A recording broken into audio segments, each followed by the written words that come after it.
All right, so in this lesson, we're going to go ahead and lay out the values. So we're just going to use black and white for now. And I like using the transparent watercolor brush in Manga Studio, but you can use whatever you want for this. You can use watercolors with natural media. You can use whatever program, Photoshop, whatever you like to use. But anyway, so you can use a pencil and just kind of shade in the parts that you want to be darker or lighter. I know that I want a lot of the light to come from the right-hand side. So right away, I know that I want a lot of this stuff here to be more in the dark. So I'm going to start putting in all that here. The sky, however, I want to be a little bit brighter, but I don't want it to be too bright over here. This sky back here, I definitely want to be nice and bright. There's going to be a lot of bright sky back here. It's going to be nighttime though, so it's not going to be all bright. I'm doing this on its own layer underneath the inks. So there might be a little bit around the edges and stuff like that, but I want a good amount of brightness back there. The buildings themselves are going to be more in the background, and so they're going to get lighter as they go in the background. So they're not going to be nearly as dark as buildings up here in the foreground. I want to add even darker. Some of this is going to be a lot darker. All this right here, and a lot of this side of her is going to be darker, then some kind of fade out, and some of this right here will be dark. I'm using really big brushes at first to kind of just, get the main gist of things first. Once I have the main ideas down, then I'll go ahead and start adding some other. This right here is going to be darker inside of there. All this right here is going to be darker. So I'm basically adding it like for right now, I'm just thinking about one light source only, and that's the background light source. So that is the lights coming more from the actual city lights in the background. There'll be individual lights as well that I'm going to have lit up. I'm going to go darker and then get lighter on this wall. Dark right there. Dark all underneath here. Right, there's also going to be some individual parts that will be lighter or darker as well, just depending on if I have lights in that nearby area. So like, little building lights and things like that. Sign lights, so forth. This right here is going to be a sign that, was like, not really sure what it all says, but it did say some stuff, and I guess I didn't put it in the inks, but it is in the sketch layer. And it just ends with, whatever the word was, ends with Russ, and then it has like some alien type writing underneath it. And that's going to be like glowing neon, but we'll save that for the actual colors. For now, we just want to develop a sense of depth.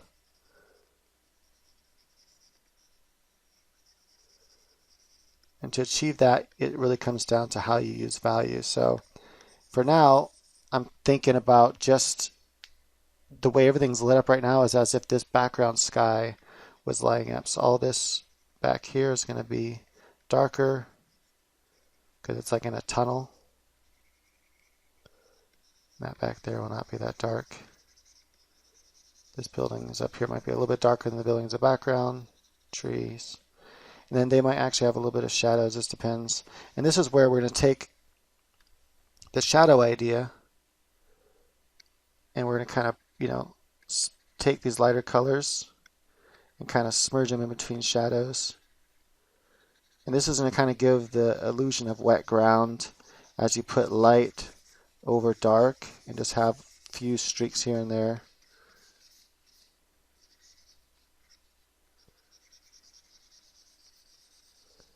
And then you take the dark and you kind of just smash it in between the lights and kind of over. Just kind of give like little random shapes and stuff everywhere. Again, this is going to start like little places where there might be a puddle right here that's a lighter color. And you can actually have shine on one side of it. So it's shining like brighter on that side than it is on this side. This side's getting less.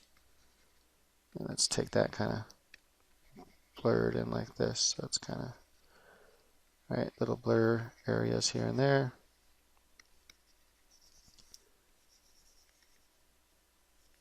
And then it's just a matter of, coming in and starting to get more detail. So after you have the base kind of figured out where you want, then you can come in and like the smoke here is going to be like a brighter color. And it's going to kind of come off and fade out and get less bright. And then we might use a slightly bigger brush to kind of fade that out like so. And again, I might even make it really bright where it first comes up. I don't want it to be too bright. The sides of these buildings here be kind of hit with light. So they're going to be a little bit brighter. Top of this building here, hit with a brighter color at first like that. The windows.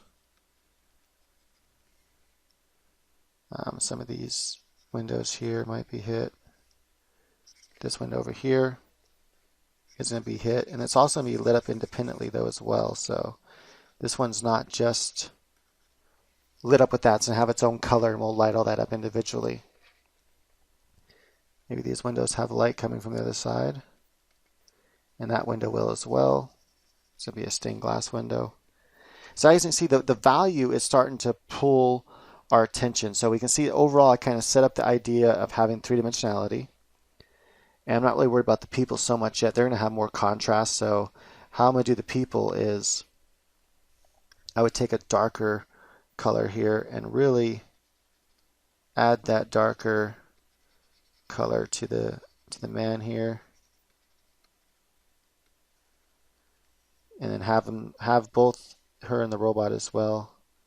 I want them to really have this more contrast. Actually, the robot might have less contrast just because I don't want her to be too much in the foreground. Same with this character here. I want them to just kind of blend in more to the background.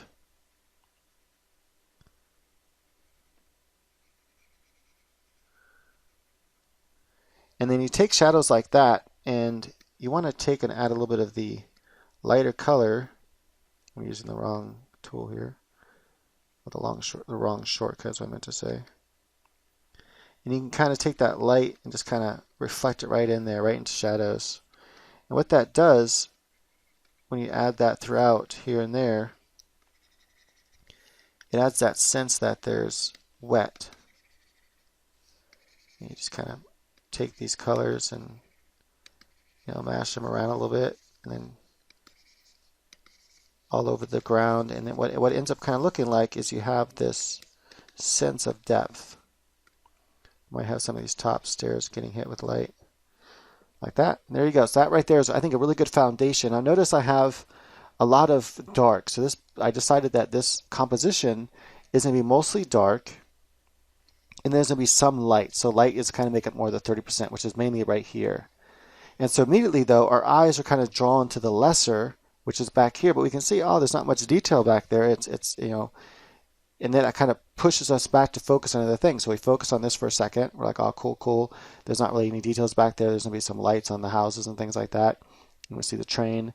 And that's going to pull our attention more to the foreground. Let me go ahead and color this train in a little bit darker.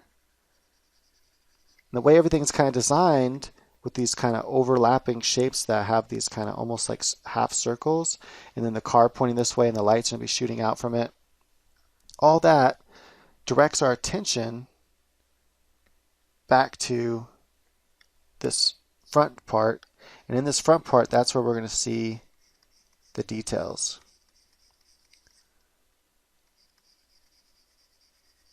All right, so that's going to be light highlights. I'm just kind of, this is like the under sketch,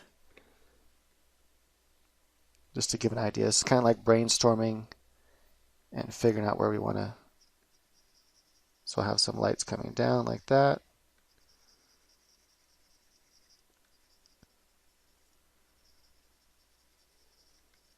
Right, so you see the cars floating there. It's going to have these turbine engines that are really bright, lit up, probably like a bluish kind of turbine color or something.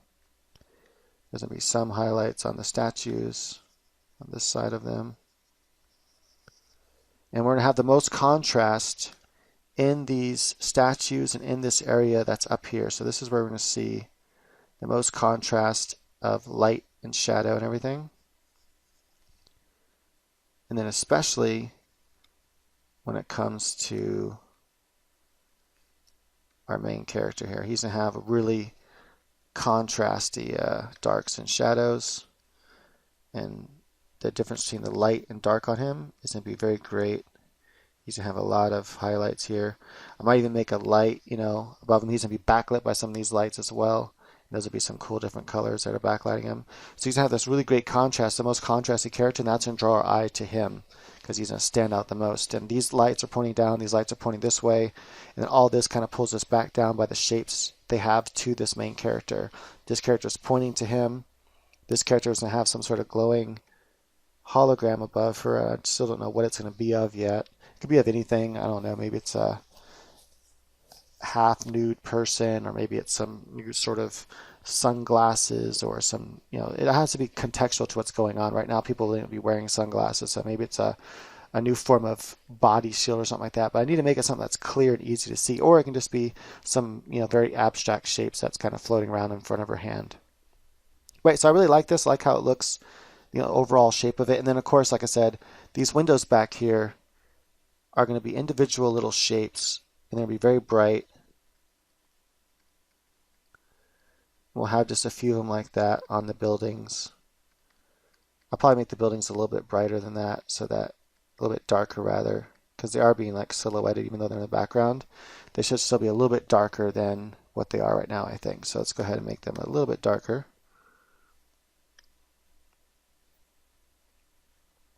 Something like this here. Because the buildings are being backlit by the sky behind them. So it kind of makes them silhouetted. And also another reason I want them a little bit darker than what they are is it'll be easier for me to, it'll make the lights of the building stand out more.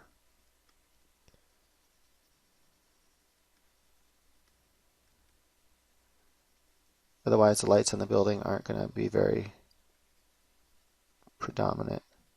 They're not going to really show up. Right, like so. Okay, so now we have a good layout here. And then as I'm working in the color, I can either kind of start figuring this out right now with the black and white, but I don't think it's necessary. I think it'll waste too much time. We can actually have neon lights and see how they're going to reflect and things like that. I know that this right here, this neon sign, is going to reflect onto this pillar. It's going to have whatever colors that it is made out of, and it'll reflect down here. All that, I'm going to save all that for when I'm actually doing the final painting. This is to get a brief overview of how the kind of shapes and everything is going to look. From here, we'll build on top of this and start refining the detail.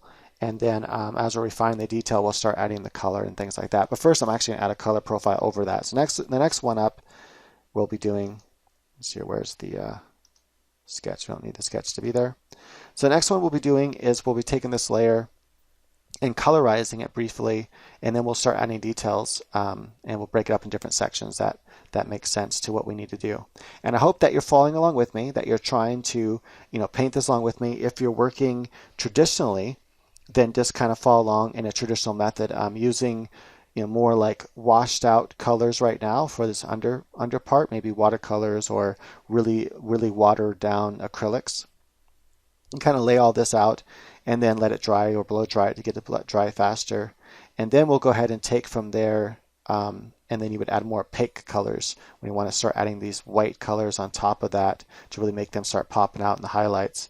And as you see, as we continue, you start adding color on top of it and using traditional painting methods versus digital painting methods. If you're using digital painting methods, the methods will be the same. The fact that I'm using Manga Studio and you're using Photoshop or SketchUp or something else doesn't matter. Not SketchUp, Sketchbook Pro. It doesn't matter what program you're using. The idea and the principles of digital sketching is pretty much the same. I like to leave these kind of lights and stuff for last, so I'll be working like in layers, and then things that are more in the foreground, I'll deal with them afterwards, and I'll have the lights on their own separate layer. So for now, I'm going to be going over a lot of this and repainting it. I just want to make sure it kind of looks right. And once I make sure it looks right in the kind of value sketch, then I'll go ahead and start with background stuff first, work my way to foreground stuff. That's the easiest way, I think. And sometimes I might work on the car on its own separate layer and then turn it off and on and make sure it's looking right and everything's working together. I'm going to have a lot of lights. I'm going to have this be light, these will be light, this will be light. This would be a bright light in this localized area to kind of bring some nice contrast of dark and light, which brings us into this area over here where the center of interest is. I'm going to have a lot of reflections on the ground with different color lights. There's going to be like blue coming out here, maybe like pink or yellow or blue come out the bottom, and maybe like a pink or yellow lights come out the front. I definitely want this to be pink. Maybe this sign right here will have, that says sex spots, will be like a pink neon sign. Maybe this will be a kind of a greenish cool color. I kind of want to, and I want the certain colors over here, the pink and the, got the blue shooting down, and so it kind of gives him, and then maybe this back here is like a blue color, so he has kind of this blue highlights in the background of him. I really want the colors here to really bring and draw attention over here to this part of the painting, where the colors back here are be more muted and stuff like that. All right, so let's go ahead and get on with the next one, which will be starting to refine this and adding different colors to the painting to make it start popping out. We can already see just by adding values to it, it's starting to really show and look kind of cool. In fact, if you want just black and white, you can quickly just refine some of this stuff and call it done. And that would be a decent black and white panel for a comic book. Now, for more of like a actual full illustrated piece of work, you'd have to do a lot more detail work to it. But I mean, this right here is almost ready to publish as a black and white comic page. You just have to add little details here and there to the trees and things like that, some contrast and stuff. We'll be adding less contrast to the trees in the background, so they won't be using as dark and lights. So just to give a quick example, if I were to add some contrast here, I'm going to take colors that are like not as bright as that bright, maybe that kind of brightness right here. And this is going to kind of hit this side of the tree where I have some light on that side, an obscene light that we can't see. Take this color here, that's already there. It's already pretty dark. I'm just going to make it just a tad bit darker and just kind of work in some of the darker parts of the tree, like little parts of holes and things like that. I might even use my pencil brush here just because it adds that dark color exactly as I want it. And I still can go down a little bit darker than that. Again, I don't want it to be too dark. I don't want to go as dark as my darkest darks are going to be in the foreground. But just a couple little dark areas to show that contrast. And then maybe take this mid color here, kind of bring it around like that. And maybe just a slight couple areas where it's a little bit brighter. Not much though. Can't go too bright, because if you go too bright, it really distracts and takes away from, where there's too much contrast, it'll draw your mind to it too much. And so if I still feel like that's too contrasty, then I'll take my paintbrush here and I'll take some neutral color and just lightly cover over it like that, and that kind of neutralizes it to where there's still some contrast in the tree, but it's not as much as the contrast will be up here. And with the statues and stuff, they're going to have a lot of contrast. They're going to have really, really bright colors that are hitting them all along the edge here. And like this, because remember the light's kind of coming from that direction. So they're going to have, the most, not the most, but they're going to have, a lot of contrast will be in these statues, where we're going to see all these forms that are more closer to them are going to be much more lit up.